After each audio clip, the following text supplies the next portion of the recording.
Good morning, and thank you for joining me on another episode where I take a book and from that book I find a bar. Now, a bar is a short, valuable nugget of information for us to feed our minds. This is Breakfast Bars! Breakfast Bars! Breakfast Bars! This is Breakfast Bars!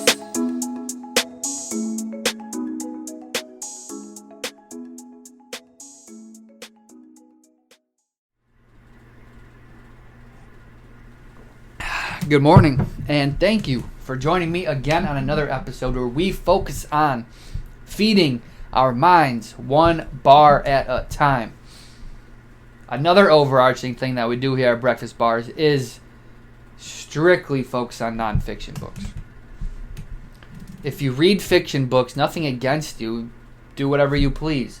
But we are focusing on feeding our minds, things that give us practical, valuable information. Fiction books are more story-based. And here, there might be other spots you can go for that, but here it is solely about growth, evolution, development in our personal lives and the lives around us. Not stories, scary stories, adventure stories. That's not what we're about here. Nothing against it, but just it's not the place for it. But I want to stress though that it's not just personal development books. It's anything nonfiction, true stories. That could be world history, World War books, science books, anything that will feed our mind, right?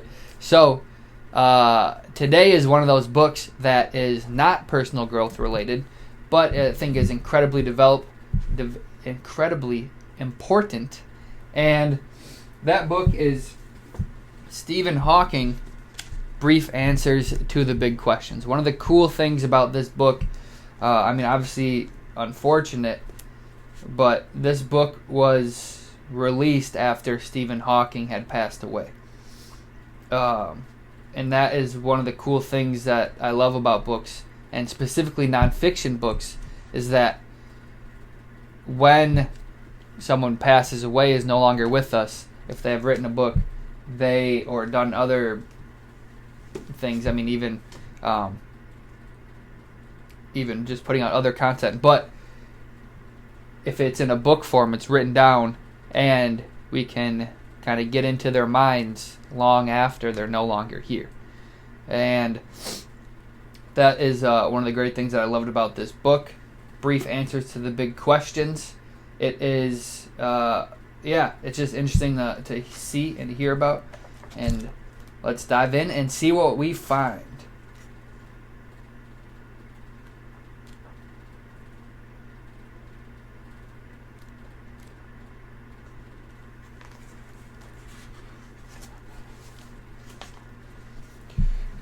All right. Stephen says, once such superhumans appear, there are going to be major political problems with the unimproved humans who won't be able to compete. Presumably, they will die out or become unimportant. Instead, there will be a race of self-designing beings who are improving themselves at an ever-increasing rate. So this is actually interesting. He's talking about other intelligent life in the universe in this chapter, but he's saying that how he thinks that the human race will be able to kind of have the ability to manipulate willingly instincts like aggression, he says, and other things along those lines. And then he goes on to say, laws will be passed to, go against genetic engineering. He thinks we will be capable, though, in this century. And so then he goes on to say, once such superhumans appear, once you can do the genetic engineering or have that capability, and if it's done, you can essentially kind of create superhumans. But what I want to point out here is that he said, with these superhumans from genetic engineering, there will be a race of self-designing beings who are improving themselves at an ever-increasing rate. Now, because they can be genetically modified and engineered, Will the speed at improvement be something like we've never seen before? Maybe. Probably. But why do we need to wait for genetic engineering to become designing beings? We have the capability to do that right now. That is what we're trying to do here. That's what I'm trying to do in my personal life.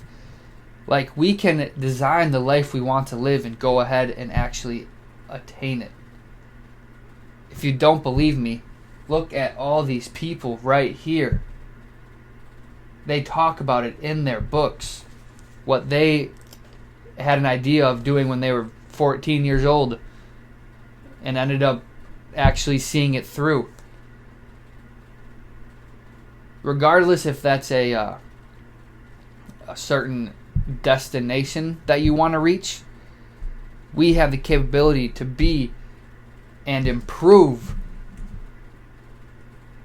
at a very increasingly fast rate. Right now, books, podcasts, talking to other people directly, conversations, education, and that is one of the biggest things that humans can do, is just improve. Just get better and better. Just don't stay put. Don't stay stable. You need to go and try and improve and learn. All about learning. And so while he's talking about superhumans here and being self-designing, shit, we're superhumans right now. Think about how far we've come. Think about all the things we could do that 500 years ago we couldn't. Right? We are superhumans right now, and through learning, I challenge you to become the best superhuman that you can.